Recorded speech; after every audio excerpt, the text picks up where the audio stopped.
What's up, everybody? Welcome to Beyond the Bench, episode like, 68. Yeah, I know. It's just like we have to fucking jump right into it. Episode 68. Hold on, is it recording? Yeah, Hey. absolutely. Podcast about everything, absolutely nothing. Leo, Hi. Justin, and I have to say I'm very happy tonight. We have a special guest, the specialist of guests. Wow. I'm gonna fanboy tonight. I'll be honest with you.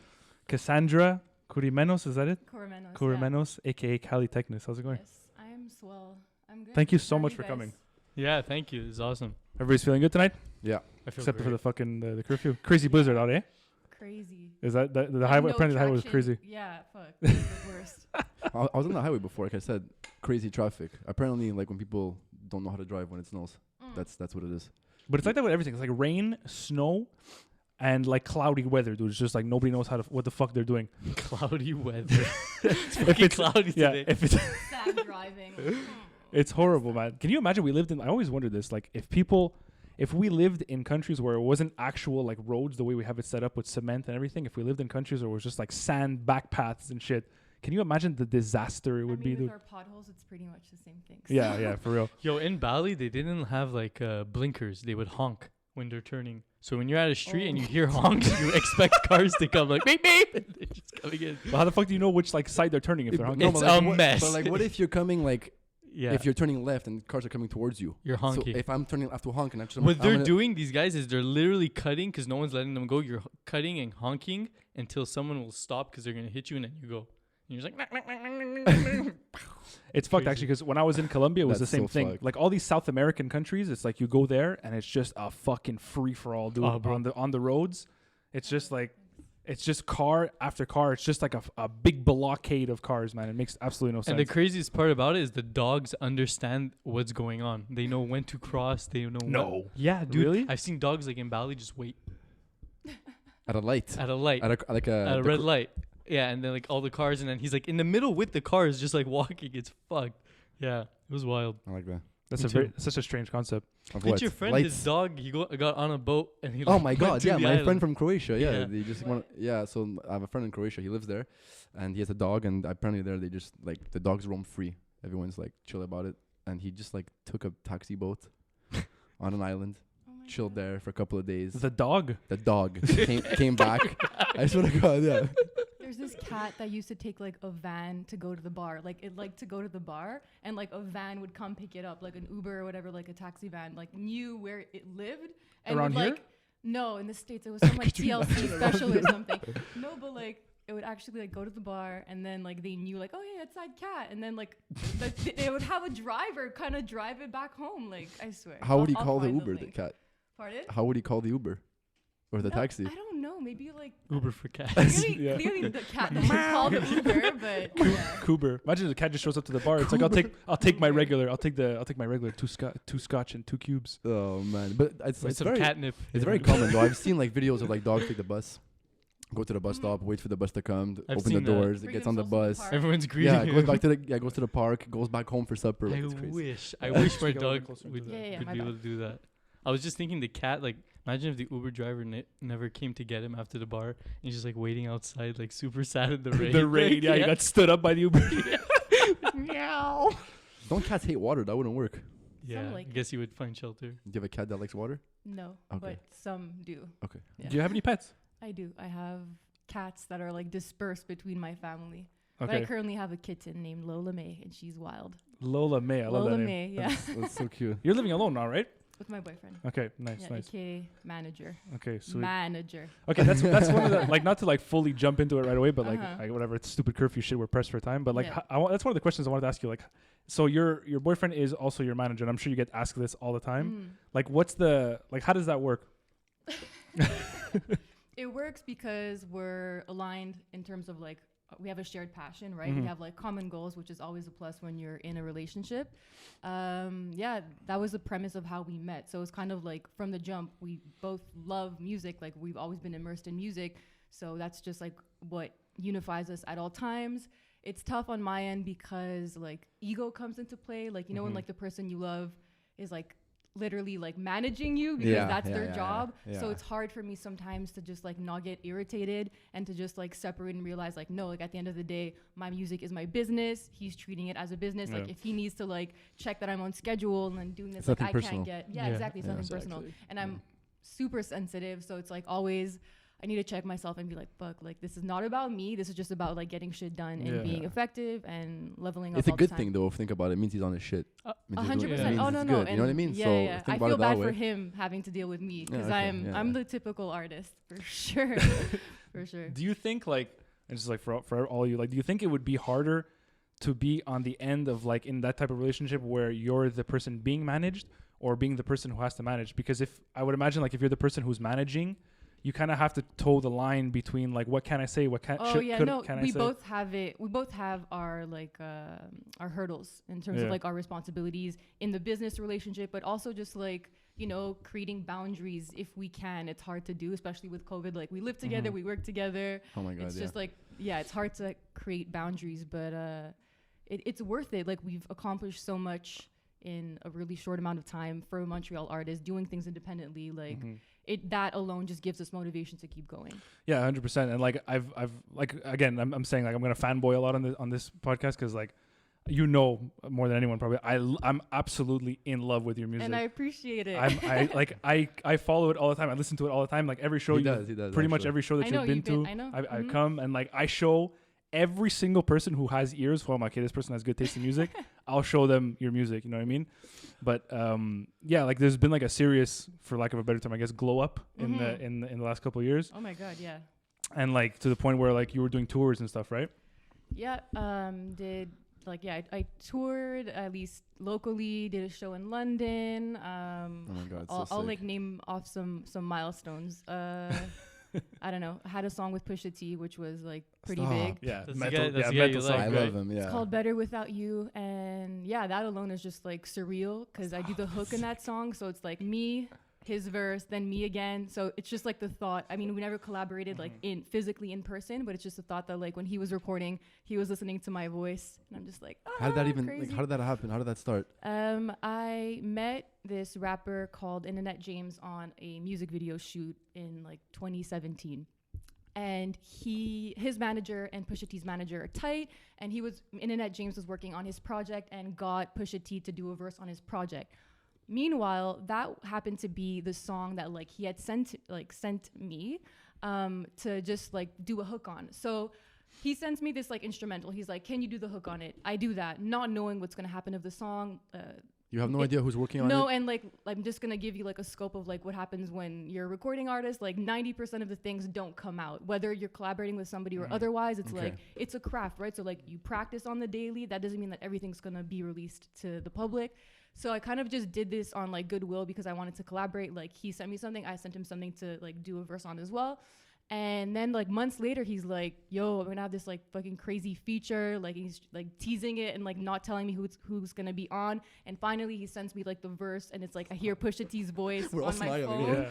and I'm just like, "What the hell?" And like you need to listen to the verse because like it's a cold ass verse. Yeah. Like he like it's so good. But he's Uh, cold. So down. But he's I like, rip I'm it out. I'm pumped as so fuck. down. Pusha Yeah, T yeah. in general is like super cold. Like anytime he comes He's on, he's so vicious. yeah, exactly. He's so He's unique. vic- Like he's vicious every as time you fuck. hear him That's come what on, it it's is. just the yeah. Yeah. It's Yeah, always yeah, it's yeah. that I it's that love it, one. yeah. Which he does Yeah, obviously in the exactly. verse. So yeah, that was surreal, and then that Stop. that like happening.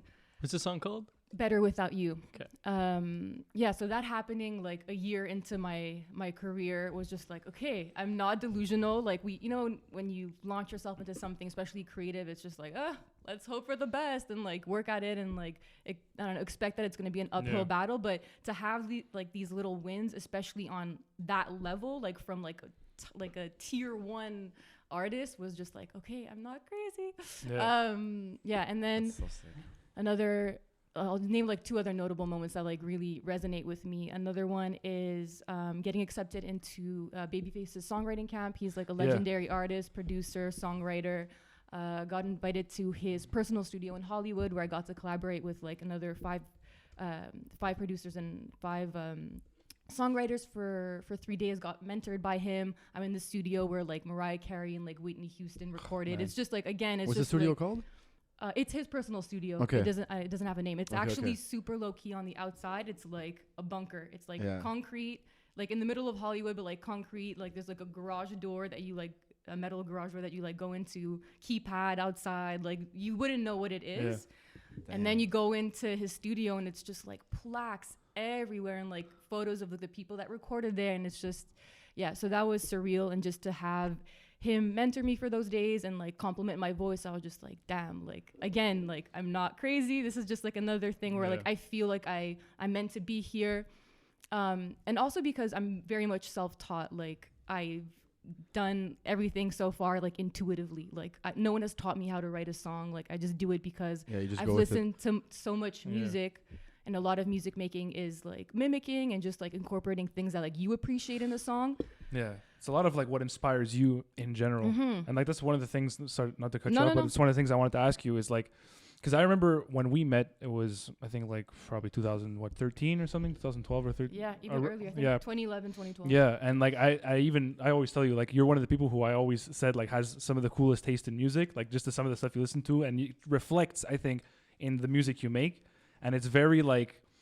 I don't know how to explain it. It's just like for those who don't listen to it, it's just like kind of postmodern, like Sade type vibe, or like it's just very yeah. It's like very R&B, very soul. I don't even know like what like genre I would qualify it in. I was listening to it before too, and I struggle too. Okay. And I personally like. I mean, in 2021, it especially doesn't matter. Like everything's everything's a hybrid. Yeah. But I would say that like for the most part, it's under like the R&B umbrella. But it's super that's eclectic. What I figured, yeah. Okay. Then last two things that I really fuck with are like the shows that I've done. Again, early on, I got a chance to do Oshiaga, which was crazy. Yeah, I want to ask you about that too, actually. Last minute thing.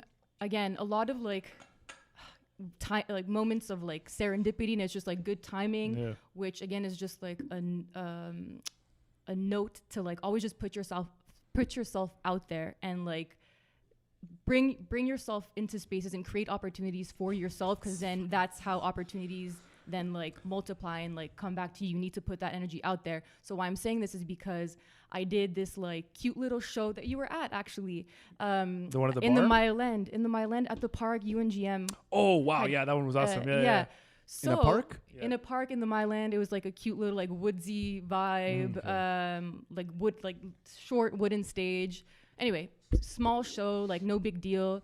And it just so happened that the programmer for Oshiaga was there, and it was the first time hearing me, and she was just like, "Oh, you were great, you were so good."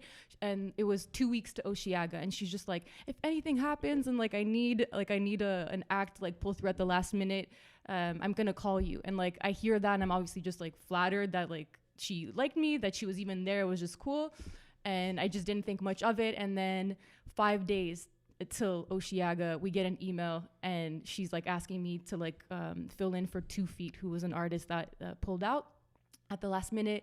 And I totally felt unprepared, and like I literally had the opposite feeling of like happiness. I was just like dreading it, and like I was like, oh my god, I can't do it. Like my first instinct was just like no, and like just like being like super bratty and just like like resisting the opportunity because I was scared. But that is the exact time when you need to just like force yourself to do it, because like who the fuck would say no to Oshiaga whether you're prepared or not? Like no, you can't say no to that. No, you like can't say no. it's you exposure and like positive enough. If I'd done fuck all and like gone on stage and like said my name and like done the jig, like that alone is like a win, just because of the exposure. So pulled through at the last minute and did that. How was the crowd for that one? Crowd wasn't too big. It was a show that was during the day. I only had like 2 days to promote it to like the fans that I had at the time. And I mean, that's like, I think I was only like a year and a half, 2 years into my career, not even. So it's not like I had all these people like waiting to hear me. It's still quick though. A year and a half and you're already at Oshiaga. Yeah. Like, that's a good sign. So that was just like, a blessing happened. Felt like it was out of my control. But again, it's just like putting myself out there. And then last summer, Jazz Fest was surreal. You went, right? Yeah. It's like, oh man, I brought my aunt to that. I brought my aunt and her friend actually. Sick. Yeah, that was awesome. But you know, you used the perfect term, I think, like serendipitous moments, where it's like obviously you put like your Looks at me. yeah, he always gets angry when I use like multi-syllabalistic words. Even though serendipitous isn't really like a Yeah, I wouldn't go, it's consider okay. it like a It's like a funny big how you word. just like looked at me like right away. Subconscious. Yeah, Yeah. yeah. I would subconscious. explain it like it's, I don't know, it's something that's meant to be, that it's Yeah. like unplanned, but it's just like, Yeah. everything's aligned, so it happens. Well, that's it, and it's like I'm a firm believer in life, and I've said this on this podcast before, where like I think everything happens the way it should. That doesn't necessarily mean that you shouldn't put the work in and you shouldn't put the time and effort that is required to achieve success. But I think that when you do what is required of you, in quotations, whatever that may be, then whatever should happen will happen. So like, give you an example, like when I was in school and doing exams and stuff, obviously stress comes into play, or you have anxiety because you don't want to fail. But it's like, listen, everything will happen the way it should. If I put the time and effort into it and study the way I'm supposed to study, if I failed, then that is exactly what was supposed to have happened. So in the same case with you, it's like you put in the time, you put in the effort, you were singing, you were doing shows, you were going around, you were not saying no to these different opportunities that were presenting themselves. And then slowly these opportunities, and correct me if I'm wrong, began to present additional opportunities. Of course. afterwards. Oh my God, yeah. It's a snowball effect. Yeah, that's what Definitely, happens. definitely. That's what happens. And obviously, it's it like helps when this you have an too. It's- amazing voice, but like, Yeah, that also helps. But like, see, for this too, it's kind of the same concept. Like, Mhm. like sometimes you don't feel like doing it, or like whatever, and like you push through. Not on your level, obviously, but it just goes to show that maybe in time, like you Oh put no, in the definitely work. still on my level. There's no such thing as like No, I've I reached know. this point where I'm like comfortable. That's the thing. It's like you always have to keep on going. Yeah, yeah. what's like when you started, because this is what I was trying to say before, is like when we met, I remember you sang, you enjoyed singing, you enjoyed Yeah. music, you always loved music. And like the most distinct memory I have of like our friendship from the very beginning is like when we would, wherever it is we would go, you would always kind of be like my dancing partner, because it's like Yeah. I'm famous for being that guy that gets drunk and Yes. just like the hips start shaking. Oh yeah. So Yep. like I remember very distinctly like you always being the person Mhm. who would like just kind of vibe with me and like dance with me Of whenever we would course. go out, Yeah. And then slowly I started to see you kind of like evolve into like being more into the musical aspect, the singing aspect, and it grew like relatively quickly, I would say, from that point on, Mhm. So like I wanted to ask you, what was the process from like, I mean, what were you doing before like actually jumping into it, as a career, quote unquote, Yeah. And- Okay. Yeah. and like what was the defining moment for you that was like, I'm gonna like fuck whatever it is I'm doing, like wherever you're working, like I'm going into this 100%. Okay, so when we met, I definitely obviously was into music. It's always been a part of my life. I grew up on listening to all kinds of music, loved musicals. I'm that Like would person. you just like sing for fun kind of thing, like at home? Obviously you were Of always course, singing. always singing. Okay. In elementary school, I used to like lean on the school bus like window and like sing to the person like in front of me. Like they would call me their radio, and they would Oh, like sure. and they would like That's sick. turn the That's a dial. jukebox. Yeah. Turn the dial and be like, I'm like, what are you gonna sing for me? And then like I'd sing to them. Like I wasn't out there, but when it came to music, I just felt like I had not only like a voice, but just like a space that like I needed to occupy that like felt good to me. Yeah, it was always present. And that I can tell like had a positive impact on like other people. Like I made people smile, so that just felt good. So at the time, like when we met, I was doing That's so sick. so at the time it's just like YouTube was fairly new. People were starting to go viral. Like shit has changed like exponentially like since then. But crazy when you think about it, like actually. Instagram was just like It was nothing. fairly new. People were posting song covers, so that's what I was doing. I Yeah. was just like loving a Frank Ocean songs, and I'd post like a song cover on my Instagram and on YouTube, and that was just the way I got to let it out, because at the time I was very much denying music being a career path for me. I was at McGill in psych, stressed because like the program is incredibly competitive, and I just felt like I was lying to myself, because I knew that like I'm not that student that's like going to see the professor asking all these questions, like genuinely interested. Like I loved what we were learning, but I didn't feel like committing to like what that path entailed if I wanted to succeed and like become a clinical psychologist. And like that shit's tough, just the same way like Yeah, music 100%. is like its own level of Yeah, but tough. like you didn't feel like it was gonna fulfill you, let's say, in that No, sense. but I was really conflicted because I just never thought that music as a job like I would accept it. My like family, friends, everyone around me would accept it. Like no one ever presents that to you as like a choice. So Yeah, like you don't learn to like become an artist in school kind of thing. Like that doesn't happen. exactly. There's- And if yeah. anything, it's not only presented to you, but it's like very much discouraged. Yeah. It's Yeah, like a yeah, pipe, yeah. pipe dream. Like or whatever any- they call it. like you're anything- never gonna make it kind of thing, like that classic. Like it's so hard. Like Yeah. you live in Montreal. I feel like it's so I feel like stupid. anything arts related in general is, I don't want to say frowned upon, But but now it's better. It's way Yeah. better now. but Getting I better. I feel Yeah. like it's not as pushed as like, let's say someone who's like, well, you know, my son's becoming a doctor, you know what I mean? There's a level of like acceptance that's intrinsic It's because in that there's statement. it's because there's no guarantee. That's why our parents say go That's to it. school, become a doctor. Like you're gonna go to Security. school, you're gonna get Yeah. your paper, and you're gonna have security. When you're an Yeah. artist, you have to like just grind all Yeah. the time. And Well, it's like Mhm. It's a there's bit ne- more adventurous. it is if you wanna adventurous, think man. about That's it. why But it's a lot it's more fun. exciting. Yeah. That's the point, Yeah, right? absolutely. Like when I was a kid, man, like my dream, I still remember, man, my idol was Steven Spielberg. I always remember this. And my dream Yeah. was to be a director for movies. Yeah. And like I wanted to act, I wanted to direct film, I wanted to do movies, I wanted to do like that whole like creative aspect.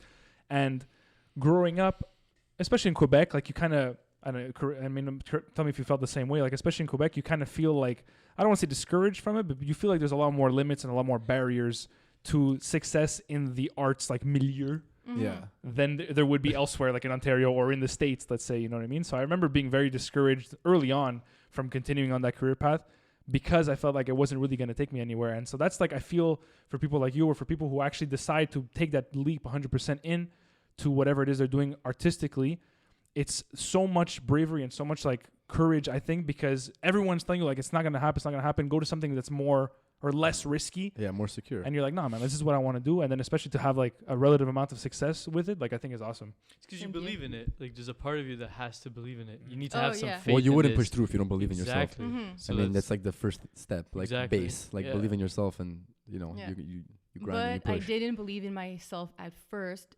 Where I'm going with this in my story is that like by putting out these videos, I got some people's attention. One of those people being my current manager, who at the time had just like noticed my videos It's like, and like damn. yeah, and he was also getting into like music management on his end. Like he was like just starting off to work with Mick Jenkins. He's a Chicago-based rapper. Okay. So he and his partner at the time were just like, oh, let's work on developing an act from Montreal. And they had seen me and they approached me. And the rest is kind of history. But like, I really only got a chance to like believe in myself when I again had that moment of like, oh, I'm not crazy. And there are these other people who believe in my potential. So it was that instance of like being seen and also just reaching this like point in my like life, which makes sense according to my age. So like early adulthood, where you're just like, oh my God, I don't want to be that like 50, 60-year-old that's like miserable and like hates everybody and like resents people. I think about that And every like fucking day. is just like always saying like what if and like fuck everybody, I should have done this. Why did I listen to you? Like I love my friends. I love my like my family. And like I love my parents. I'm an only child. Like we're super tight. So it was tough for me to kind of like break away from what I thought they wanted me to do, but I just needed to do it for myself. So I was just like, nah, like this is Yeah, the time. yeah, like, yeah. and youth is of the essence when it comes to being like a female artist in music. It's like I can't like do school now and like in 10 years like start like this mission. Like nah, like it's like I'm already behind. There are people. Well, it's a terrible way to look at it, but like still like time is of the essence. So For sure. yeah, I just It is. had that It is. moment and like just shifted my perspective and gave myself a chance to do music. So I started recording and yeah, it's just practice. Is there anything you'd say that like from the moment you started to now that's like a major like learning point or whatever, like something that you've learned that you're like, wow, I did not know this before actually getting into this industry or like starting to do this? Oh, so much. Yeah. Yeah. So much. Like, So do you think much. like technique wise in terms of singing or just like around the industry as a whole? Everything. Yeah, I think I was really naive to think like you can just get away with your own ability and like singing voice. Your voice is still an instrument that needs to be practiced. Yeah. I still have to do a lot of training, which I don't do, but which I like intend to do to like always level up and just like sound better. The industry is very complicated. No one knows what they're doing. It's believe true. it. Yeah, it's really about relationships. Like who you know kind of thing. Like connections kind of thing? Yes, but like at the same time, like you have to have Yeah, but you build these leverage. You have to have relationships. something that people want out of the relationship. It's not just about like using people. Yeah. It's not like who No, you, no, no. it- It's not about that. No. It's not like who you It's know, the but actual it's just like it's actual building relationships. yeah, with it's people. like Yeah, yeah. working in your own bubble and like noticing that like, oh, that bubble is doing that. Okay, let me like approach them, show them what's going on in my bubble. You fuse forces, you build community, and you guys just give each other like it's energy's a boomerang. So it's just like you throw it, it comes back, and yeah, it's Energy's a Yeah, it is. I like that, man. I like that. Fuck, jeez. I'm feeling really inspired tonight. Holy shit. Well, No, you know, I'm serious. like it's funny that we're mentioning like energy and like the idea of like we were saying before, like everything that will happen should happen. Like especially this week, I was telling you before we started recording. It's funny because in general, we're the type of guys where like I swear to God, we do 2-hour podcasts, 3-hour podcasts every week, and I swear to God, we must talk on the phone at least like 4 hours a day, all the time, just Okay. nonsense, you know. And so I was telling him before he got here, and the same thing with you. I feel like this is the longest I've gone in general without speaking to you. Like we didn't really speak on the phone much this I week. called him today. I'm like, I haven't spoken to you in like a week. Yeah, It's and It's like like Diskies. Yeah. Yeah, you Yeah. haven't been on Diskies in Yeah. a couple of days. You too, by the way. okay. what's this It's like a Discord. it's like a chat. It's like a Skype type thing okay. that we get on at night, I miss especially with your this voice. curfew. Yeah. So we were saying like, Hard. fuck, I haven't spoken to you in like quite a while, and I'm like, yeah, like it's just been a hectic week with work. Like, there's been a lot going on, like mentally, professionally, and whatever. And throughout this whole week, while all that was going on, I would have conversations with people who I work with and other people who I'm close with, and I'd be like, yeah, like I don't know if this is gonna work or if this is gonna go the place that I want it to go. And there's been a lot of talk this week, and it's funny that we mentioned like serendipity before. The week leading up to you coming here and speaking about energy and all that, a lot of talk has been coming to me about manifestation, about like just believing in whatever will be, should be, you know what I mean? And so all that leading up to tonight, I'm just like, man, like it must have been, I guess, the same situation with you where it's like, you know, you put in the work, but you kind of like, this is going to work. Like I believe that this is going to lead me somewhere. And that belief is what kind of drives you on and gives you that extra motivation to continue to have that success, like going to Oshiaga, like going to Jazz Fest. Because I remember the first time I saw you live, and this is leading to another question I had. I'm just full of questions tonight. What bar was it? It was like next the to Park. Ritz. Yeah, exactly. Some random bar next to where I used to work at the bank. And you were promoting it on your Instagram, I think. So I was like, I want to go see her because you had very shortly before put out your EP, Wet Paint.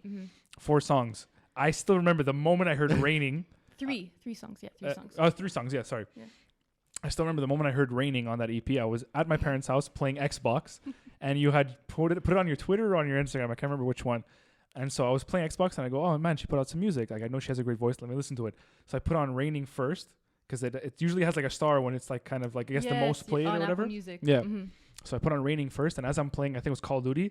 I literally had to stop the game, and I'm just like, holy shit. That's so funny. Like this is awesome, and every time I show somebody that song, there's the part in the chorus where there's like kind of like the little keyboard synth that goes like, up and down, yeah. and I always stop everybody. I'm like, that's like my favorite part. What's really hilarious for people watching and listening to this is that song juxtaposed with like Call of Duty is hilarious. 'Cause Raining is like the most epic like old school R&B song. It's like really slow. So the fact that you like that and you had to like stop playing Call of Duty to listen to that, it's hilarious. And like that, I remember that moment was really the moment where it was like I was hooked. You know what I mean? Like that was the moment where I was like, this is like I love this type of music in general, and like everything you put out afterwards was very like kind of similar to that vibe.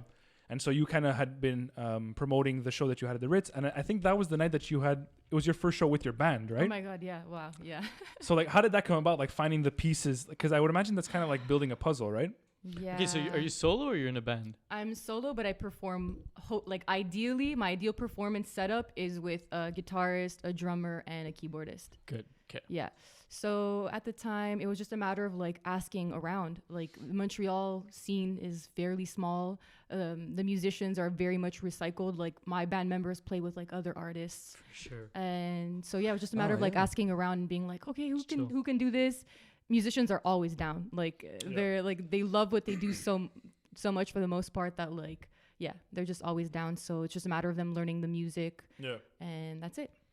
It was awesome, man, because I remember going there that night and I was like, wow, like I just felt like, and I'm not sure if you had kind of like gone between different drummers or different guitarists, or if these were all like just your first picks. That was the first, like, I mean, yeah, not even picks at that point. It was just like, it was very new. The chemistry was there. Like, So when you're performing in live shows, you always have your band. Yes, for the most part. It sounds so much better with the band. Yeah, I agree. I like that. It's like so I like literally that. so much Yeah, more yeah. magical because it's like again to not to sound like a fucking I don't know spiritual freak, but like it's literally more bodies and like energy Yeah, on stage. absolutely. So obviously for an audience, it's like more captivating because like not only are you listening to me and like seeing me move and like get into it, but you're also seeing like my guitarist just like rip his soul and he's like really just like Yeah. like it's the whole- making it's the whole, love like, to it's his the whole instrument. experience. Yeah. It's and they're all my band members are really talented. So shout out I wanted to them. to ask you too, like how it is to like perform live, whether or not there's people in front of you or not, just to go out I'm and like always nervous. terrified. Yeah. Oh my Like, god, I'm no, so no, no. curious to know like how people feel. Like, do you ever actually get used to it, kind of thing, or like Like you just? I'm nervous now thinking about Yeah. Okay. Yeah. It's one of those. Yeah. Yeah. No, like especially oh my god. Okay, so Jazz Fest. Oh no, I have a good story for you Okay, before the yes. Jazz Fest Come a little one. bit closer, okay, sorry. Yeah, my bad. Okay, so before the Jazz Fest show was my first headlining show in Montreal. What that means is that it's like my first headlining show is the first show that you're the headliner, so you're not like opening up for anybody. you're like the main. yes, yeah, you're yeah. the main act. Yeah. So first headlining show in Montreal was at a venue on Saint Laurent called Le Ministère. Mhm. It was sold out, so I was just like, wow, this is gonna be great. Like whoever's there is gonna really like want to be there, and it's just gonna be good vibes. I just want to clarify. That was the show that capped off your Canadian tour, right? Yes, exactly. So I did it let's keep this like fairly real tour on my level as an independent artist at that point. This was 2018. It just meant doing like the major cities like Toronto and Ottawa, and then like I did a show in Montreal. So yeah, this was like coming back home, So sick. doing Montreal, and yeah. So I'm downstairs in like the dressing room, and I'm like fully ready. Like it's half an hour to the show. My drummer comes in and he is like stressed, and this guy is like cool as a cucumber always, but he looks really distressed, and I'm just like, what's up? And he's like, Frank, he fell and he like twisted his ankle and got rushed to my guitarist Frank got okay. slipped on ice because this was in February. This was after our sound check, like the time between sound check and the show. Went out, slipped on ice, broke his ankle, like excruciating pain. Like the guy is like literally dying, gets rushed to the hospital, obviously can't perform. There's like half an hour to the show, sold out, like everyone's already there. It's like there's no chance of canceling. Keep in mind that the guitar carries the melody along with me, so it's not just like easily replaceable instrument. No, definitely not. So luckily I have a really talented keyboardist who's also the musical director. And so he had like arranged the show, so he quickly went into like the programming of the show, so like the how he cues basically like the backing tracks and whatever, and he like added in some of my stems are like the components that make up the song. So like he added back the guitar line that wouldn't be played by my guitarist now, so he like quickly salvaged that. Meanwhile, we didn't have the assurance of like we're not doing what we did in soundcheck. So like there goes that like kind of reassurance that I have before a show where like, you know, things go well in soundcheck and I'm just like, okay, I got this, like whatever. Like nah, that's out the door. This is like a brand new thing. You don't have your guitarist. Like what the fuck is gonna happen? So I'm freaking out. I don't know how I didn't cry, but I was just like, this is. I was actually gonna ask you if you cried. I swear to God. Now, like at Oh my God. that point, it was just like it's too late for me to cry and like get into that mode. I just had to be in like my savage mode, and like I tried, and I was just like, I was mad. I was actually mad. I was just like, fuck, like how is this happening? This is so like unfair. Like what the fuck? And then I think like Jarrett, my manager, was just like, these are like the exact moments that like these are the moments like you talk about. These are the moments that like make artists. They Like define you, yeah, exactly. Defining yeah, moment. so these are like the moments that like matter. So I was just like, okay, fine, like I'll be a boss for today. So yeah, we went out on stage, and like I kid you not, we were just like so comfortable with each other on stage, and we just kind of like pretended like it didn't happen. That had I not like after the first song told the crowd that like what had happened to the guitarist, they wouldn't have known. Like people like I tell the story afterwards, and like they missed the first part of the show, so they didn't get my announcement that like what had happened to the guitarist. And to this day they're just like, wow, I would have like never noticed. So it just goes to show you that like the show must go on, literally. And yeah, that happened. And It's a cool setup though. You had just a keyboardist and a drummer with you, right? mm-hmm. So that's pretty cool though. Like Yeah, it's unseen, just seeing like a keyboardist and a drummer. Yeah. And it was I was there. It was great. Like obviously, like you had mentioned, the guitarist wasn't there, so like as a crowd, we knew, or the people who were there when you mentioned it. Yeah. But the show came out incredible, and it's something that I wanted to bring up is like, because you asked the question that I had also, is like, how does it feel going up on stage? I feel like in general, and you guys can tell me, like when you've been to shows, when you go see somebody in a show or in a concert, there's like a base level of like wanting them to do well, right? Because like you're going there, you enjoy them, as artists, you know. So like, For sure. it's funny that the juxtaposition of an artist who comes on stage and is like kind of scared or He fucking loves that word. It's crazy. At least it's a like good word. It's I very don't even useful. know it what is. it It is. It's very. I've had like Alessio and GM be like, oh, Josh and his juxtaposition, like randomly, like you're not even there. Fuck. It's Yeah, very yeah. useful. No, it is useful. But like so you'll have like the artist, the person who's going to be on stage, who has a bit of is like anxious, right, Yeah. to make sure they do a good show. But you kind of have that same aspect in the crowd, where the crowd's just like, I like this person, I like this person's music or whatever content they're creating for me to consume.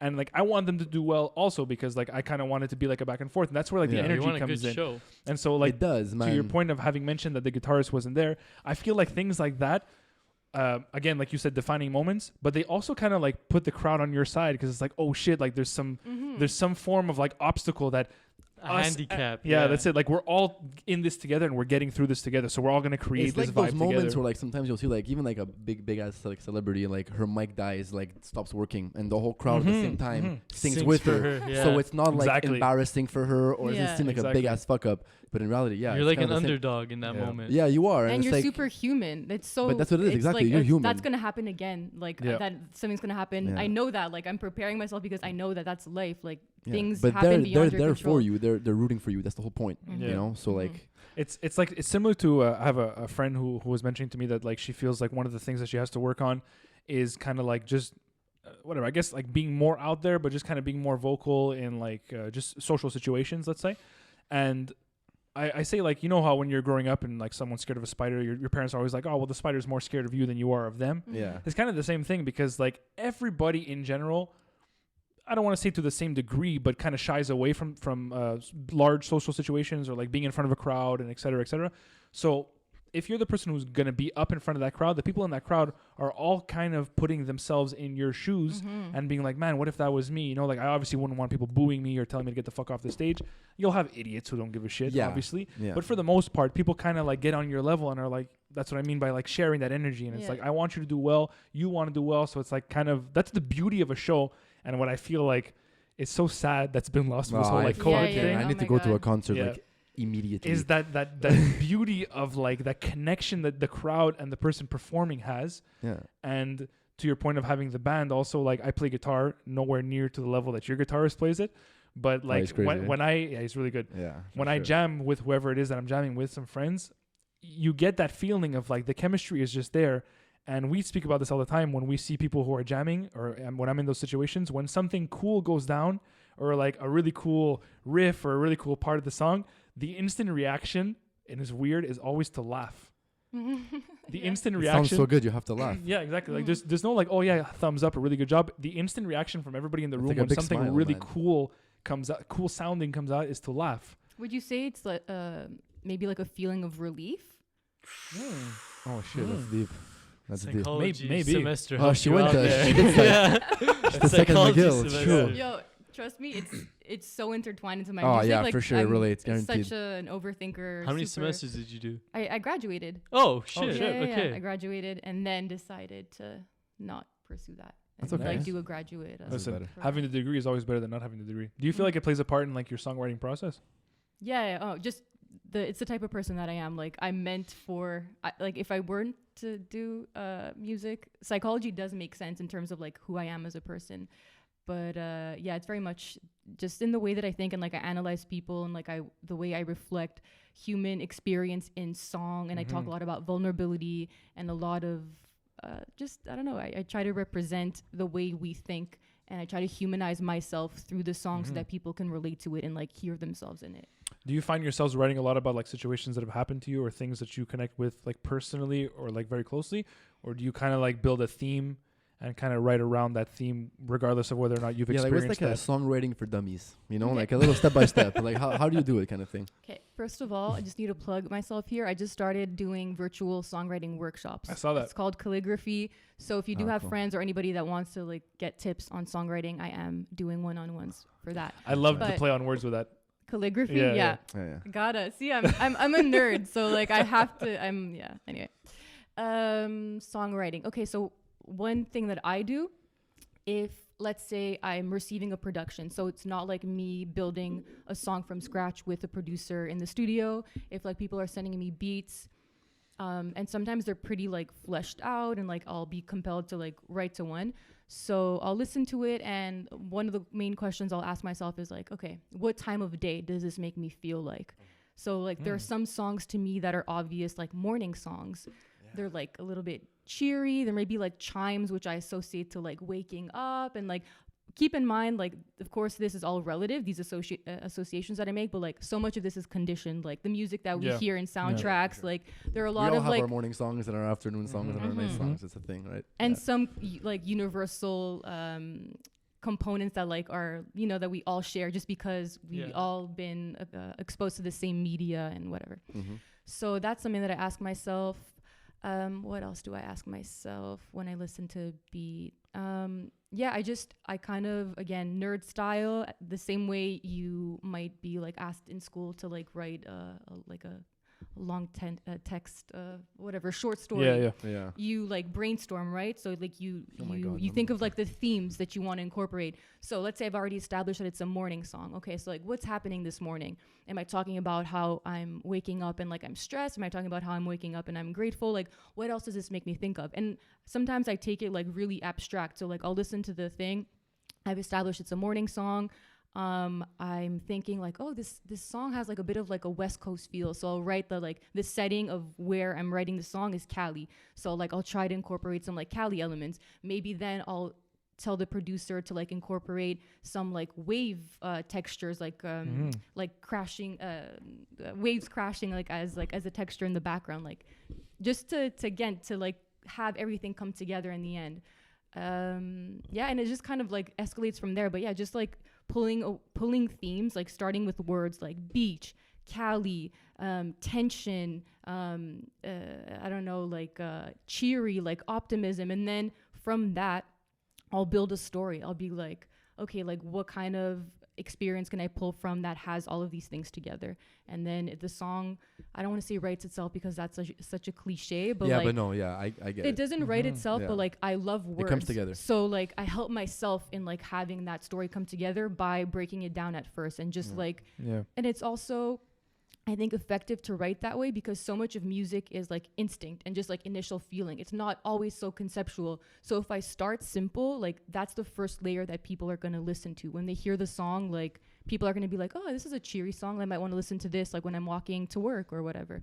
So like if I start with like relatability and then add nuance, that then like I may lose some listeners with that nuance and that detail, or I may gain some because they relate to it and they're just like, oh yeah, that's exactly how I'm feeling.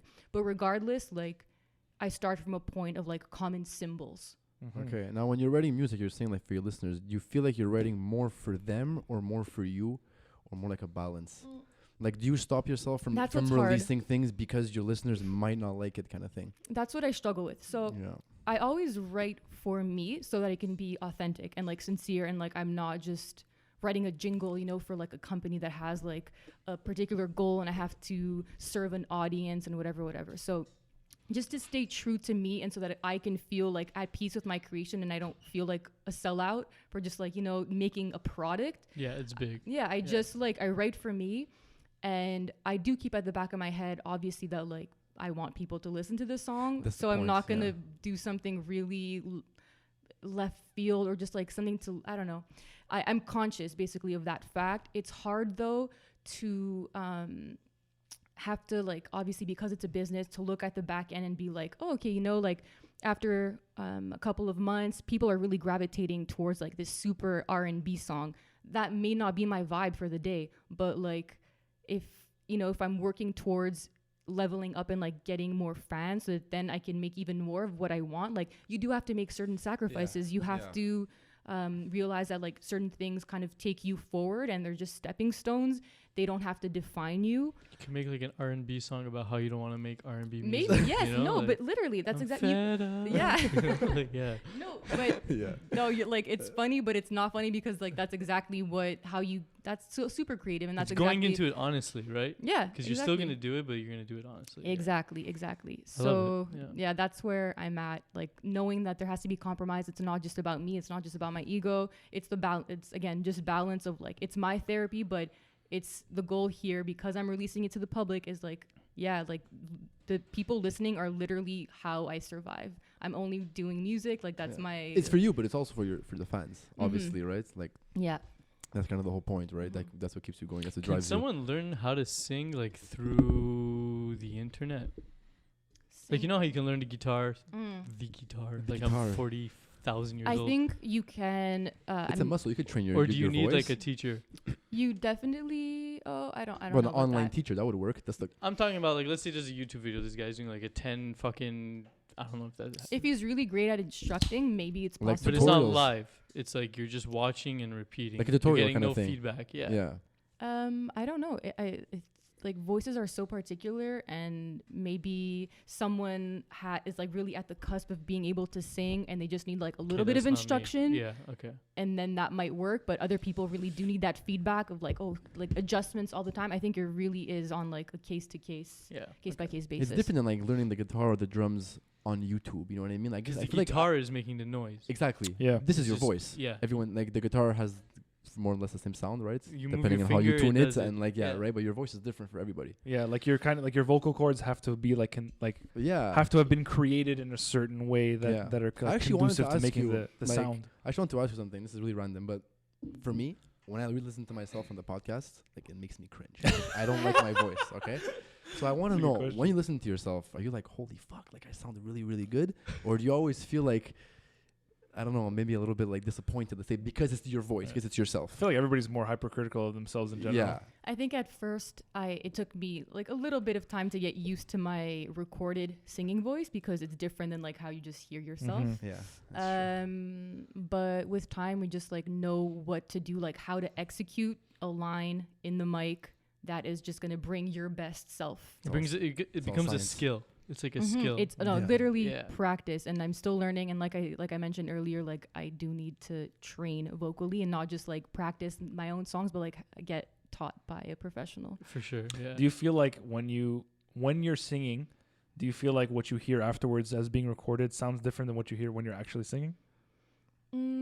Yes, and that is a goal. It's to bridge that gap. It's to like maintain the authenticity and like the emotion of like, you know, when I'm just expressing myself in Yeah. like a song and just being like really like free about it. It's to maintain that level of like what's the word? Being uninhibited. Yeah. Like not being too much in your head. And like what sucks is like the recording booth is super intimidating. So I'm really thankful that in the past year I actually is that? record myself at home, because it's like someone telling you, first of all, studios are expensive, so you know that you're paying this amount of money per hour and you're on the clock, so you have to get there and, you know, like produce and like make as, you know, Like, you have to fucking be super efficient. Yeah, efficient. So you have a glass, you get into a booth, you have a glass, and then like engineer on the other side, and you're talking to each other through the microphone. And It's like in the movies, you know? So when they do you're- that. yeah. That's so sick. I love that. so already you feel physically disconnected, Yeah. and then you just have like either just the engineer or like people that came with you to the session on the other end just like staring at you, and you're just like a bird in the cage, and you're just like, Am I doing this right? Yeah. Is it Classic. good? yeah, can always- you hear me? It's Like- always the thumbs up. It's when they press the Yeah. button to speak to you, Yeah. you know? yes, exactly. One more time, please. Yeah. Back at 30 seconds. So it feels very artificial, unlike now, luckily, where I record myself at home and I really just get in a zone, and it's just me and my mic, and like I don't have to go through a filter, like I don't have to go through somebody else. It's very different, and like I think it helps me be more emotional because I don't have to like feel like I need to perform for anybody, Yeah. because there's nobody's gaze on me. You're also more comfortable in your home, I would imagine. Like Mhm. kind of I guess like the feng shui that you've built like in your own house, Mhm. to use a term that Andrea used when she walked in. kind of like is conducive to your own like art creating, your own creative experience. Oh yeah, I like burn Palo Santo. I'm Yo, it's the shit, man. It's What the is this, fucking Palo shit. Santo? Palo Santo and sage. I never knew about it I until I love moved Palo. out. Sage. Oh yeah, I Yeah. need my sage, by the way. Thank you. I have to sage my house when I get home, for real. I'm not even joking. Why? Is there I a don't know. spirit? No, I don't know. Someone told me to do it. I'll do it for them. I thought there was one here when I moved in, to be honest with you. Didn't because- someone sage your house for you? Yeah, well, my neighbor is very spiritual. Yeah, She's a there you super go. nice girl. She's very spiritual. And she had given me some, well, I mean, whatever. She's I'm just into saying that. spirituality No, no, and so just- on. you're I'm just not sure like- if that's the proper term, but Because you said spiritual like 4 times in one sentence. That's why I'm laughing. spiritual. So she had given me some sage and some Palo Santo and so on. And when I moved in here, I later on realized that the noise was coming from like kind of the air ducts shrinking and expanding because of the temperature. But every night, a couple times a night, there would be a very loud bang sound, as if someone was banging the wall. Terrifying. And so when you move in anywhere, there's new noises like that you're not accustomed to that you would be if you were living at your parents' house. So I would hear noises, but then every now and then I would hear like a big bump in the night. Yeah, And- because you know the noises at your parents' house. Yeah, exactly. You know them, like you're used to it. And so These are I was new convinced noises. that there was like some spirit living upstairs or whatever that the person who sold me the condo didn't tell me about, because why would they? And I met my neighbor. They have to and by law. if they're spirits, Oh no! No, they have to- there's like no. a murder or something. Yeah, if they're spirits, no. There's like Sign a, here for the 2 spirits in your house. yeah, you're not taking custody of these No, spirits. No. If there's like a murder that happened in your house, yeah, they have to tell you that shit. So she came over, and the times that she's come over, like Palo Santo, sage, like she's allowed me to try like sound healing, the bowls that Crystal you bowls. yeah, exactly, Mhm. super cool. And she's like taught me a lot about that. And I was the type of person, and I said this on the episode that we had with Delicate Healing with Maggie, who's also a very like person who's spiritually in touch. I was the type of person who was very skeptical about all these all like energy, manifestation, all these things. And I don't want to say that I'm one of these like spiritual people now, because I'm far from that, but I've kind of come around a lot to the whole idea of it, because it's like, yes, life is about logic and it's about rationale, but it's also about what you feel, right? Like there's so much of it that comes into play with like the emotions that you feel and like give out, right? So It's with a my lot na- more logical than you would think. It's a lot more like biological than you would think. the spirituality aspect. Yeah, just for instance, the Palo Santo, like scents. Okay, so first of all, can we say what this is, please? It's a piece of, it's natural, so it's like a tree. It's like a piece of wood that you burn, and it has like an aroma.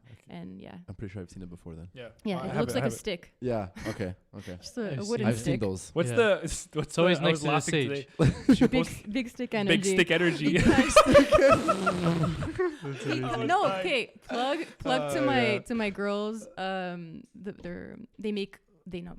They source Palo Santo. They're from Ecuador, and they have a Palo Santo brand, and like they have other beauty products affiliated to Palo. But the brand is called Palo, and they have this like extra large version, extra large virgin. Fuck, extra large version of it, and it's literally like a massive stick.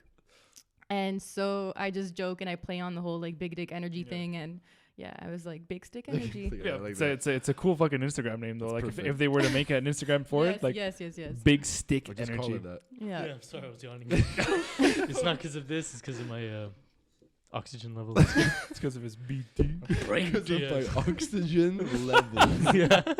That's the first, man. But yes, Holy you were shit. saying like the scent. Yeah, no, of course. So if you smell lemon, you've been conditioned to associate it with like cleaning products. If you smell something like really citrusy, you'll be like, oh yeah, like you'll think Yeah, of it like smells like when I wash freshness my and windows. clean. Mm-hmm. So you can create your reality every day. You could like curate your space every day. So if I like the aroma and it just like brings me like peace, forget about like what the chemical properties are. If I just make a positive association to that scent, Could have been then anything. that has a Yeah. crazy Yeah. impact on me. Yeah. And like energy is not so like metaphysical. It's just as simple as being in a good mood and then having that good mood and putting that type of like disposition into how you're going to approach your work. And then obviously that work is going to be a better reflection of your skills and your intentions than if you were like fucking miserable, like, I hate my job and like whatever. So it's, people like to knock spirituality and people who are into like stones and like the healing powers. But like what I take from all of that, because again, like your interpretations are all relative, but what I take from that is that like our minds are really powerful. So if you associate a type of emotion to, again, like a symbol, so like if Paolo to me is part of like my daily routine to like make music, and like I do that before I start writing a song, like that's just gonna make me feel good that I've like checked that off of my list, and I associate that with like successfully writing a song. It's all in our heads. We create our own reality. For sure. We've all experienced that, like in life, where like you ever smell something, and it's like, oh my god, like it reminds me of like when I was a kid or something. Yeah. And you know, our sense of smell in particular is so powerful. It's so It is. It's so tightly linked to our memories. yeah, it What's is. the Yes. part of the brain that it's connected to? Like your scent goes directly to the, I think it's like the cerebellum. Like my or- sister the other day, she like remember. had something in her The hands, and hippocampus. she's like, smell Might be the I this. think actually it might be the Yeah, I hippocampus. think it might be. That's If that's hippocampus with is the for memory. memory, Yeah, yeah. hippocampus is If for if memory. I fucking clutch that, man. Just But- in the story, okay? My Yeah. sister the other day, she like 2 days ago actually, she had like something in her hand, like a piece of cloth or whatever, maybe a box, and she's like, smell this. She's like, it smells like summer camp when we went to school, when we went there. And like, I'm like, okay, that's kind of weird. So I smell, and like, we're twins, so I don't know if that like has to, like if we're like our smells are like related or whatever. So I smelled it, and I'm like, oh my god, like it does. Like if I would have like just smelled it, I wouldn't have thought of it. But the fact that she had told me, like it all just like came I missed the first part. What was it? like she had something in her hand. I don't know if it was like a box or a piece of clothing, but she's like, smell this. It smells like summer camp, like when we used to go to camp. Oh shit! Like something associated to summer camp, you Yeah. know. And like it did. It was so fucked up, man. It's like, But sometimes it's it takes it's you so by cool. surprise. Like, Yeah. like now your sister kind of set it up for you, so Exactly. you're expecting it. yeah. But I remember once like smelling a lady's, like, you know, the old ladies that like wear this like Yes, perfumes yes, that are yeah. just like teacher, old you, lady. yeah, like you walk by them on the street, like you have no Yeah. contact with them, but you're They just always like, have oh pearls, those jeez. ladies. Had this They been always any have other pearls. episode, I was thinking that sentence might have gone somewhere really bad. But They have those. you're and like those, smelling a lady's. I mean, an old lady's like scent. They have those like green earrings all the time. You know what I'm talking about? Those like green ones. Yeah, and it's, yeah, like yeah. They're rolled usually around, The clip-ons. emerald, yeah. 'cause, like, clip-ons or whatever. Because they're too heavy. Just to say that it takes a direct route But to the it's amygdala and the hippocampus. the hippocampus. Let's go, baby. Where regions that are related to Hippocampus. emotion and memory. Cerebellum's for coordination, I think. Mhm, So I was yes, wrong about that. mhm. Yeah. That's right. Very cool. But you're right, because you ever have like a scent that you associate to like a It happens all the time, though. to like an ex-lover, to like an Mhm. ex-relationship. Oh my course. god! Oh Of my course, god! man. Yes, sometimes That I'll. I don't Oh my have. g- You've never yeah. had that. I I like, sent to yeah, yeah. an ex. Sometimes I'll Even to cross. a friend. Me, it's music. Oh my god! Like Mhm. girls will ruin me for music. I'll fall in love with albums and like shit and say, oh When you man. associate it fuck. to Wait, that how person. do you Yeah. associate it to them? Like you listen to it together? Like they've showed me this Yeah. artist, or we've like had Oh. a moment to this like song, and Ah. it's like forget it. Or like Yeah. if you're a time in your life where like you listen to that music and you associate that time of your life to that song or Oh, that of artist course, or of that course. album now, like Yeah. that's like what I can't happens. listen to certain artists until I get over like that specific person. Yeah. Yeah. But when you could, Yeah, that's when know you it's know and good. you're like Yeah, fucking yeah, vibing. yeah. You're like, Let's yeah, go, okay. Yeah, baby. you've Let's gone go. past the rattle. yeah, you know yeah, what I yeah, mean? yeah, you're good. But You're But good. yeah, like sometimes I'll be walking downtown pre-COVID, and I would cross paths with someone, a woman, and she'll have a certain perfume on, and Really smell women in the streets, guys. no, but like whatever, they cross paths with you, and I'll be like, oh shit, like that's the same perfume that so and so used to wear. You know what I Yeah. mean? And it's just like brings back all these memories. And I swear to God, there's one in particular that I'm just like, oh my god, like it's so. There's only a handful of people I think that I've crossed paths with who wear that perfume, and every time I smell it, I'm just like, oh my god, like this is that Yeah. person. You know Yeah. what I mean? Yeah, I have one of those too. It's super random, but like I have one of those too, and every time I smell it, it always brings me back. And it's Yeah. a long time ago too, but it always brings me back. I have one too actually. When I go to United, I think of my ex. Why? Huh? I thought the gym, okay, the Nah, fish it's a store. what's, joke. what's United? it smells like seafood, It's a you fish. know? It's a fish Sheesh. store. Oh, terrible! It's a joke.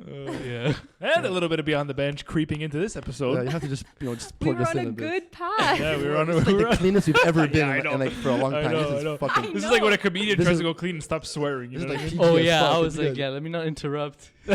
Listen. No, be true to you. It's all good. No, sure, it's, for it's all sure. fun. Super But it's distinct. true though, man. Like the I find our sense of smell is so underrated because people tend to like compare it to like let's say dogs and cats who have like a really elevated sense of smell, Mhm. and like we rely mostly on our sense of sight, right? But like the smell is there's so much to it. Like you know when you go to the gym, dude, Like if you've gone to a certain gym for a certain amount of time, you walk in and that smell. There's a certain BO that. Yeah, like, yeah. You're Yeah. just You're like comfortable with. As soon as you smell it, you're just like, oh my god! Like Just I smells know I'm good. about to put myself through hell, and I'm not down to work out right now. But like I gotta do it. You I know gotta what's do it. crazy? Yeah, You know but it when you smells go right on sometimes. when you go on vacation, you come back home like after 2 weeks, and you're like, that's what my house smells like. Yeah. Like you actually smell it because you're never used to it. Mm-hmm. I feel like I was one of those houses. I feel like a lot of people have told me that my house always smells really good. My mom's house Like now. what? What does it smell like? I don't know. Like They if just- you they- smell his And clothes. I when always you, like yeah, his like clothes I and you have smell- I have a scent apparently, and it's like I don't know. It's a thing. I always I've think that as a tried- compliment, though. Of course, Mhm. it's well, it is because they don't be like, yeah, you smell Yeah. like shit. Like I always Yeah. see they're telling me I smell good or my house smells good, and I always try to ask them like pinpoint it, and they can't. It's just It's the like smell. right It's- in the middle of your living room and kitchen, like you know where the Yeah, the floors used yeah. to separate. Yeah, It's like it's just right there, yeah, man. It's fumigating.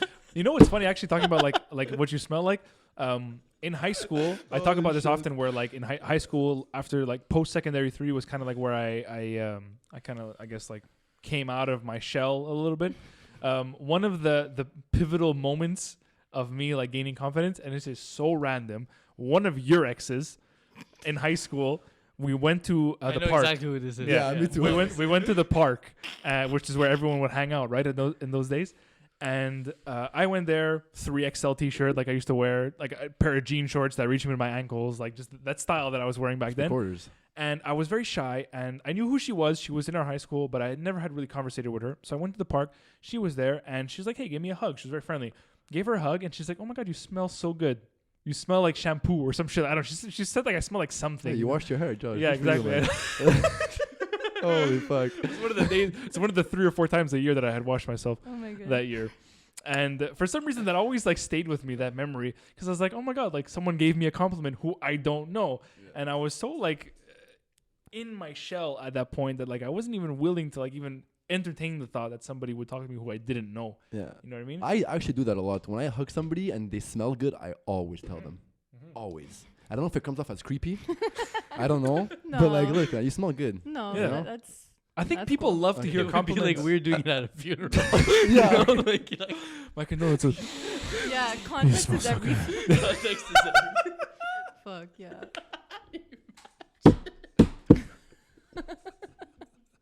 Bro, that would be the most No, you can't do that. I'm so sorry for your loss. You smell so good. Oh, man. That's funny. But it's true though. It does have a big part to play. I feel like sight and smell are like the two that are really. I feel like you think hearing. I guess with I mean, music. we've been talking about. Yeah, I guess with music, for yeah. sure. The music does take you back though. Like I'll listen sometimes to like That's shit that my crazy. parents used to play. There's a song in particular that my dad used to. My dad's the reason why I really like Cat Stevens. I don't know if you've listened to Cat A Stevens. little bit. A little bit. It's just stop at cats. That's the musical. Yeah, you said Cat Stevens. Yeah, Cat My Stevens. dad likes that guy too. He's amazing. Yeah, I don't know if you've listened to Cat Stevens, A but little bit, yeah. my dad's the reason why I really like Cat Stevens a lot. it's the same. And there was a song in particular that he would always make me listen to when we were in the car together. And I think he used to do it with my brother also, where he would put it on in the song. It was back in the days when there was cassette tapes. And he would be Mhm. like, listen to the words. Listen to the... Hey! Father and Yeah, son. yeah. Take your earphones off. Listen to the words. And I wouldn't really listen to it back then, but like he would play it so often that it really resonated with me. And now as a 28-year-old, I'm an adult now, as much as I hate to say it. I You've listen been an to adult it. for 10 years. I know man. it's disgusting. I listen to it now and I'm just like, fuck, like this takes me Barely. back to those moments in the car with my dad. And I remember the car. I remember the smell of the car. I remember the look of the car. I remember his reaction. And that movie, I remember played in one of the Marvel movies in Guardians of the Galaxy song at you the mean? end. I cried like a baby listening to it because it just makes me think of those moments. And now I know what the words actually signify. It's basically a song about a father and a son having a conversation about what it was for them when the son was growing up. So like the father's trying to instill values in the son, morals, and the son's like kind of trying to be rebellious and like, I don't want to listen to you. Like, what do you know? This is my life. You don't know how I feel. And it's kind of like that back and forth that everybody has, you know? Yeah, of course. And so you listen to the lyrics, and my dad really wanted me to listen to the lyrics at that time, which I didn't. And now as an older person, I'm just like, fuck, man, like it's like that's what it was growing up. And especially me and my dad, we had It this literally type of- just came full circle, man. That's Yeah. crazy. That actually happened to me recently. Like there was something that I was doing, and then I did something that someone told me to do like 8 years ago. Okay, So I was it's like, about let me procrastinating. try Choice, it. man. I'm like, let me try it because like I'm struggling with it, and then I did it, and I was like just listen, man. Just Yeah, listen from sometimes the listen. beginning, and like, Sometimes people are really stupid, but sometimes Yeah. people are really smart, and yeah. you should probably take their advice. And try like it. this guy knew his shit. Like I went to him for advice for this, and I still didn't take it because like I was like, no, my way is better. Blah blah blah. I gotta ask you, man. What time is it? 7:04. Oh, okay, good. Exactly. Yeah, Your we still voice have, almost cracked on that yeah. one. Bro, I thought he was gonna just go straight cats. Cats. Yeah, I was like, how is this relevant? It's a great song though. That Father and Son song. It's a beautiful song. Noted. For sure. What's it called? It's called Father and Son. Okay, Father Yeah, and the Son. album's called T for the Tillerman. Cat Stevens is amazing. He's got a couple of really good albums, and he, I don't know. A lot of people say like he went crazy. I don't think he went crazy. He just kind of like converted to Islam, and like his belief system changed. Mm-hmm. Yeah, like you talk to a lot of people like he went crazy. And it's like no, he just like he changed his belief system, which you're entitled to do, I guess. And does he go by something else now? Yusuf. yeah, Yusuf Islam now is his name. Oh. Yusuf Islam. Yeah. It's Are not you very- allowed that? It's not very clever, I'll be honest. Yusuf Islam. His last name is Islam. Well, I mean, like his I guess made up. I guess is what you can call Because it. it's the first one. You could change your name, right? I think when you convert to Islam, you have to adopt A new name, right? an Yeah. Islamic Well, like Mos name, Def, right? Is Arabic name. what's Mos Def now? He's Yasin, Yasin Bey. Bey. Yeah, Mhm. exactly. Actually, it's funny because you were talking about that year that you performed at Oshiaga. That same year, I had a teacher in university who was or is a fairly like acclaimed Canadian rapper. His name Narcy? is Narcy, Mhm. the Narcissist, Mhm. and he performed at Oshiaga that year because Mos Def was supposed to perform it for whatever reason he couldn't get into the country or he was late or some shit. And the teacher who had given me this hip hop class in Concordia performed that year at Sick. Oshiaga, the same year that you performed. Yeah, I know him very well. Yeah, actually. He's super cool, super He nice is. guy. He is. He The- actually has Dave Chappelle on his upcoming album. No way. Mhm. Are you serious? Yep. That's so badass. Gangster. Yeah. Dave Chappelle's. He was a really that Yeah, class he's a was legend. awesome, man. Like, I remember that year with that Coppola, with Coppola, right? yeah, exactly. Yeah. The year that I took that class, I had been trying to get that into that class in Concordia for a couple of years, and every year you really have to like it's like a PS5, dude. Like you got to get in early, or you're not gonna get into that class. So Yeah. I finally was able to register for it, and it was the same year that Kendrick released his "To Pimp a Butterfly" album. Mm. And I remember when he released it, we had a whole 2 weeks, where we dissected the album and went Dissected through. the butterfly. Yeah, exactly. In class. In class, yeah, and he would play songs and like it was so awesome. And I love that album. I know you're not like a I massive hate fan. that I don't like it because everyone I know that like It's I like a respect really- that it's likes like a music really big like deal, it, yeah. and like I'm not crazy about it. I think my personal opinion, and People have said it's like one of the best fucking. Yeah, like what- it's a really big deal. It the came out album. in what Yeah. 2015, Have you listened to it? Mm-hmm. Yeah. 2016. But I I'm think like me rap, you know how I feel about it. I'm not I- big. I'm not big on songs. I think that album was probably one of the best albums of the last 10 years from the point that it came out. So Yeah. there's like My Dark Twisted Fantasy from Kanye. Mm-hmm. Yeah. There's To Pimp a Butterfly from See, I don't Kendrick. know about rap. Like I'll listen to it, I enjoy it, but I don't know about it enough to actually tell you if it's one of the greatest albums. I can't. I Man, can't. I'm like a if it's good, it's good. If it sounds good, perfect. But like I can't tell you if it's like the best. You know. It's a bit Yeah. offsetting though. It's not like very flowy. It's like very it's jazzy. uncomfortable. It's Yeah, very it's very jazzy. Yeah. I find it like Yeah. uncomfortable to listen to. One thing that always resonated with me, like a statement, is I don't know if you've ever watched. It's called Beats, Rhymes, and Life. It's a documentary about a Tribe Called Quest Mm-hmm. that Michael Rappaport directed actually. And my Tribe Called Quest is a big influence on my personal like taste in music, because when I started listening to a Tribe Called Quest, it's the point where I started to be like, oh shit, like older rap kind of samples from like known soul, known jazz, whatever, and I kind of started to explore what songs they like. I have a tattoo of a Tribe Called Quest. You know what I mean? Like I have I that I just got. So like they're very instrumental in like my view on music and what I listen to. And Q-Tip, who is one of the members of the album, I love that name. Q-Tip. Yeah. Goes one of the straight mem- into your ear. Yeah, I love it. Jeez, I bro, I love never it, thought about man. Yeah. it's one of the members of the group. He spoke about hip hop in reference to jazz, where like jazz is it's free form, but there's still like a structure to it. Organized chaos. Exactly. And hip hop is kind of the same in that sense, where it's like it's free form, but there's an organization to it, especially in like newer rap. But like there's an organization to it, you know. And I don't even know where the hell I was going with that, But but it doesn't really matter, Yeah. man. No, Doesn't matter. you were saying why you gravitate towards To Pimp a Butterfly. yeah, exactly. And so like before I had listened to Pimp a Butterfly for the first time, I had really gotten into a Tribe Called Quest, De La Soul, all these different like groups that were of that time period who were sampling a lot of jazz and a lot of soul, which I then began to explore on my own. So John Coltrane, Duke Ellington, like all these guys, you know what I mean? And so it gave me that, like, I think that appreciation for that style of music. And then To Pimp a Butterfly came out and just mixed that style of music, which I really liked, and hip hop, which I always loved, together in one like crazy fusion. And it was, I don't know, I thought it was beautiful. And Kendrick Lamar, I think, writes incredibly. Of course, he's a poet. He's great. Does he know it? He's a poet. I'm pretty sure he knows it at this point. It. I'm pretty sure he knows it. But it's funny because we were asking you before, like, what your songwriting process is, and it's funny because you mentioned a lot about like kind of brainstorming about like what you're feeling at that time, and I feel like the art of brainstorming, and I'm gonna call it an art, is very underrated. People tend to like underrate the idea of like sitting down with your thoughts and writing it down exactly what you think, you know. Because it's getting to know yourself before you like share yourself with the world in whatever context. Exactly. And like for a long time, like I write my own things every now and then. As a kid, I used to write short stories growing up. Like I had a teacher in high school who like kind of brought that out in me. I don't want to say the ability, but like the liking of writing certain things, whether it be short stories, poems, or whatever. And I have a friend who's been on this podcast, actually, Erica, who is part of a poetry class online that she does every couple of months, and she asked me to come like be a part of it with her a couple weeks ago.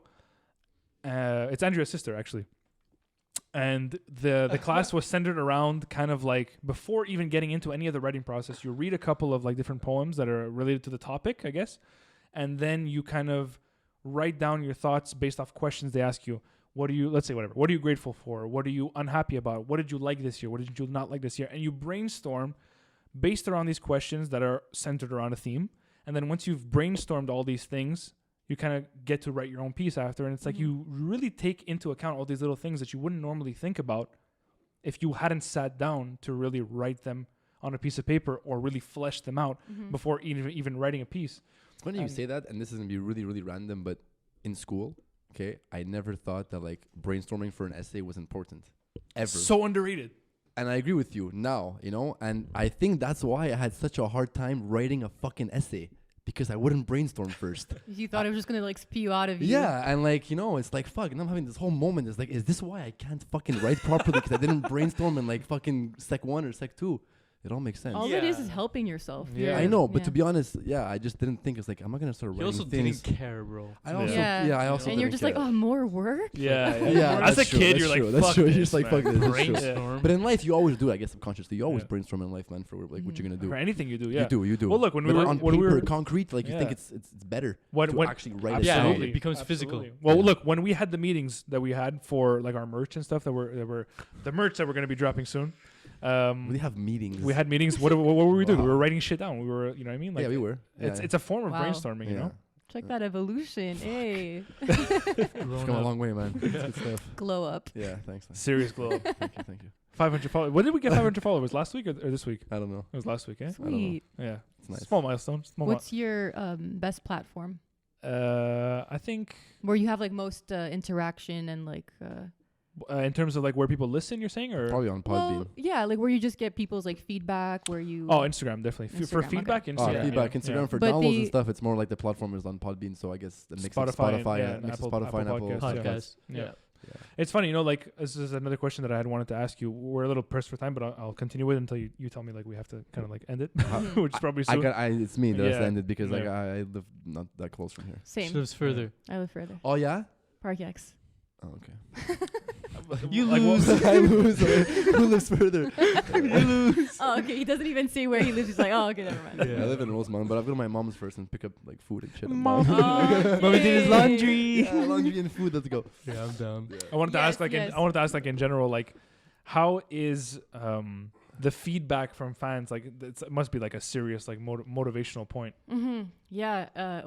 Yeah. Overwhelming. Like I can't even conceptualize the impact that I have, like not me, but the music has on people's lives. Like I've gotten like really like personal messages where Must be people are so just nice. like, this has gotten me through like the toughest time. And like, I can't even think that has that type of, like these songs have that type of impact.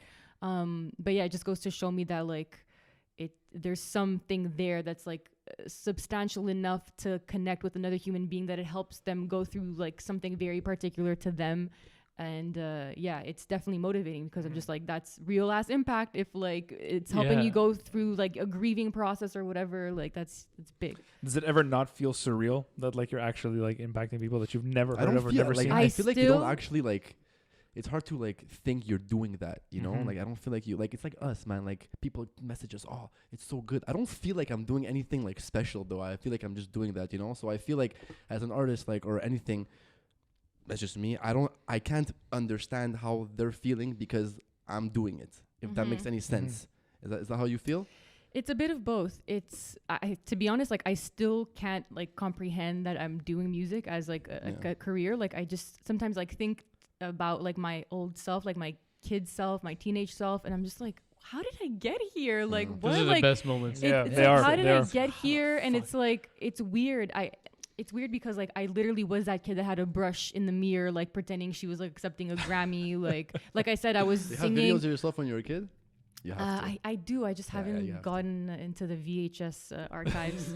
But yeah, like when I do like consciously think about like how did I get here and like do I have that like classic story where it was just kind of like always present and like it was meant to be that like I arrive at this point, then yeah, I have those like moments where I'm just like, yeah, I was that kid like what a weirdo singing to like the kid in front of me in like the school bus. Like I was this like radio, like it's just like all those things add up. Like I held a concert in like the schoolyard in elementary school, and my friends made tickets out of like loose leaf paper with like and like they ripped it That's up. so badass. That's so cute. Yeah, it's the cutest thing ever. Holy That's shit. a 6-year-old entrepreneur, man. And Let's go.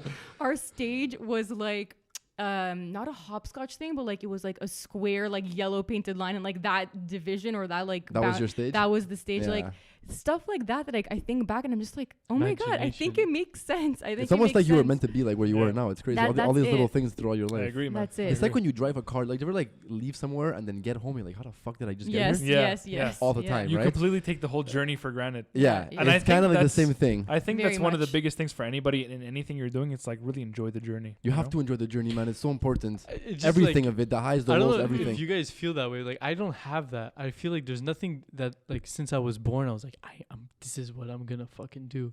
You know? You're very self-aware though as a person. Like I in general. Me? Yeah, I think so. I think that's like almost my fucking like goal is just to become like as fucking self-aware as possible.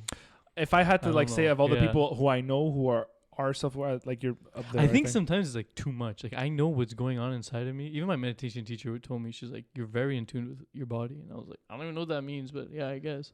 That just shows you how intuitive it is, that like it's there and you don't even have to think about it. Like you just do it instinctually. Yeah. Like, that's cool. Well, I sit a lot. And when I say sit, Yeah. I meditate. So But I feel I Nice. feel the same like you, Leo. Like there's nothing. Like it's not there's nothing. It's not like I have no drive or anything. But it's not like, oh yeah, like I'm gonna be like a doctor, you know, like or like my drive to be like a lawyer. Or some people, I know that business interests me a lot. yeah, but But it's like- more money. It's like you want to have a security of income. Like you It's always not- told it's me, n- it's you not- never cared about what the company was. You just It's- wanted to manage. Yeah, it's not like the money though. Right. It's I'm not saying like that wrong. being like a rich fuck and like, you know what I mean? It's just like the obstacles and like the management and like the growth. Like that's what I fucking like. having man. something to build. Yeah, like Something from tangible. scratch. Yeah. That's Tangible. being creative. It's like there's Yeah. point A and point B, and it's like how do you get there? You have to like. But business related, not Yeah. necessarily artistic related. Like, But you know. creativity is just a way of thinking. It doesn't have to be Yeah. artistic. It's Yeah, true. you can It's be very true. creative doing. Look at I Jeff don't know. Bezos, bro. That's like creative. Yeah, like, right. that shit is crazy. It's Like fuck how creative. rich he is, man. It's like how did he do that? It's true, man. Like Genius. that's True. fucked up. Bro. Well, look, I mean, I guess we're gonna have to start wrapping it up soon. But like Mhm. to talk, just to mention something that I had spoken about with Sag and a couple of other guys the other night. They were talking about like investing in stocks and so and so, and they're like, and one of the guys who was like, I guess like a quote unquote like investment guru, was saying like, you know, people tend to talk about Google and Amazon as like surefire bets back in the day. But you didn't really, like, they weren't back then. Like all No, you knew they was Google weren't. was a search engine and Amazon was a book vendor. That's And all like- it was, man. And look Yeah. what they've become. You know what I mean? Amazon's become this like global thing where it's like anything you want, you go on Amazon. Google's become this entire thing where it's like it's not just a search engine. It's like they know what you want, they know how you want it. That's the whole beauty of like business. evolution, man. it's You evolution. could take something and it could be like the shittiest thing Yeah. you've ever done in your life, or like the biggest thing in the world, Yeah. man. Like you think Jeff Bezos knew that Amazon was gonna be like? That's what I mean. You think he ever pictured himself being a fucking billionaire? Yeah. Nobody does. I think he did. I don't know. I man. think you Being have to a su- certain being- point. Being successful yes, but not To the extent but that to, he to is. the extent of being the Yeah. richest man on earth, Leo. Like you would never think that. Like No. it's almost impossible to think one day I will be the richest man in the world. I feel like you have to have some form of like idea that may be something that you achieve at a certain point, because otherwise, like, what's the point? Like, you have nothing. Yeah, to you drive want success. towards. That's all there. Like, Yeah. besides the point, but like, yeah, you know, it could just like shit explode. Are you like tapping because we have to No, go? no, no. Oh, I'm okay. just like Okay. tick, I guess. I find that shit so cool, man. Same thing Well, for artists, by the way. Like you yeah. said, you're going from like singing in a little fake stage in your Yeah, you you know, know. and now like The you're fucking doing schoolyard. Oshiaga. What do you Like, think just of to say- American Idol? Yay or nay? That's been nay for like the past decade. That's been nay since the second It's season. been nay. Okay, but the voice is a little better, no? I don't even watch shows like Me that. They make neither. me cringe. I What's know. what's the other one? There's some good ones. There's a though. masked singer some now. good I fucking- see Oh my like people with God. crocodile heads. Yeah, oh my god. Oh yeah, the mask singer. Yeah, Singer Yeah. Jennifer Lopez. I saw a meme the other day of the inauguration Yeah. of Jennifer Lopez. Why Did did he? she? Yeah. Why did she sing? Oh my god! Why did she sing "Let's Get Loud" at the end of her? You guys don't know about that? I didn't Oh, watch what? it. Tell me she didn't sing "Let's Get Loud" at the inauguration. She did. She sang I- "Let's Get Loud" I'm at the pretty inauguration. Okay, don't quote me on this. I heard she but I sang- just watched a clip where at the end, I'm pretty sure she's singing the national anthem. Regardless, it's like a setting that like is really not about her. And yeah, she like the final line was like, "Let's get loud." And it was just like, and people are like, Partying. "What Did just you find happened?" it? I'm gonna look. Please do, cause yeah. Ah, fuck your cookies, man. Alright, while you're checking out, where I Fucking think we're gonna have cookies. to Yeah. we're gonna have to put it into it. I honestly, like, you're one of those guest casts that I feel like we can go for like 2 hours, 3 Oh, hours. I'm actually pissed right now. Yeah, I know. Me too. I'm To be pissed. honest with you. I'm not happy. Yeah, but I I'm mean, serious. we're gonna have you back on 100%. Yeah. I'll be back. I'll be back. Yeah. I just want to end it off like you have anything coming out soon? Anything going on? Actually, first of all, when is this gonna air so it can be relevant to? Like in Like 5 literally minutes. in like 30 In minutes. like, Oh, in amazing. like 5 minutes. The Okay. video will be up like within 48 hours Yeah. for Okay. on YouTube. so like plug hashtags and all that stuff. Whatever Yeah. you're gonna do, you gotta do it. okay, I would suggest for people listening to like get into the music. I'm gonna be part of this Virgin Radio showdown. Like it's a competition where like people get to vote via Instagram. So just stay tuned for that and vote for me. Nice. Yeah. At Kallitechnis. At Kallitechnis. Kallitechnis. It's Yes, a K. It's I actually love- really important Yes, to know with that a it's with a K. K. On Instagram. Kallitechnis. Yeah. Master of Craft, right? Master of, it means master of craft in Greek. Yeah. I fucking love that, man. Like I fuck- literally, yeah. Yeah. like Yeah. direct I translation. fucking Yeah, love that. pretty It's much crazy. artist, like craftsman, master of craft. Yeah. Shit like that just makes me smile, man. Yeah. So Greek, I'm assuming, obviously. Yes. Okay. So yeah. Anyway, guys, thank you so much for tuning in this week. It's a little bit rushed, but I mean, whatever. It is what it is with the curfew. Whatever it is. Let's It get is what it loud. is with the curfew. Let's get The podcast loud. about everything and absolutely nothing. Episode, what is it, 68? I didn't even Yeah. say the date at the beginning. We're January. That's how fucking like pressure. Yeah, you I know. Like, January 21st. January 21st, 21st. It's the 2020 21st day of the of the 21st 21st year of the 21st 21st century. Yeah, exactly. Oh, fuck, really? Serendipity, baby. Serendipity. Everyone's burning sage tonight, bro. If you want to catch us on the socials, at Beyond the Bench 3, That's picture video. YouTube, if you're watching, like, subscribe, and yeah, we'll be back next week. Yeah, I don't know if whatever, we'll figure out what's happening with I you. might. Yeah. Oh, you but- told them. Yeah. That's sad. Yeah. Eh? Anyway, we'll be back next week. So Finally. check it out. Peace.